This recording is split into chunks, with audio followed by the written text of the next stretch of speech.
ng'akwasa baddiifiri amabaluwa pulezidenti wa FUFA ategeezezza nga baddiifiri batalina kwenyigira mu byabufuzi biri mu nzirukanya ya mupiira okusobola okwewonya emitawaana. Atendereza ekibiina ekifuga omupiira mu nsi yonna FIFA olw'omulimu gwe kikoze okuyamba Uganda okulinnyisa omutindo gw'omupiira. Baddiifiri kiragiddwa nti bakola kinene nnyo mu kulinnyisa omutindo gw'omupiira oba okugussa okusinziira ku nnamula yaabwe. Omuntu ng'alina empisa era ng'akolera ddala omulimu gwe agwagala okulaba ngoba okukolera ddala obulungi ennyo. Baddiifiri ba Uganda bakalatiddwa okukola kyonna ekisobola okulaba nga amateeka kwe balamulira omupiira gakwatagana kye kimu n'amawanga amalala.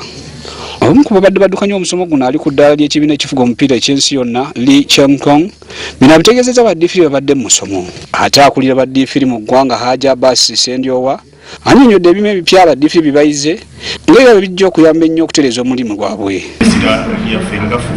Tugamba nti abantu bano bwe banaaba bavudde wano nabo badde wansi bayigirize bannaabwe ne bainstructors baffe be basooka okubeera mu musomo guno bwe bakola nabo. Agambye nti okuyiga tekulina kukoma bwe kiba nga baddiifiri ba Uganda baagala okulinnyisa omutindo ate nga balina okugabana bye bafunye ne baddiifiri b'amadaala aga wansi. Frank Serugo, WSTV, Kampala.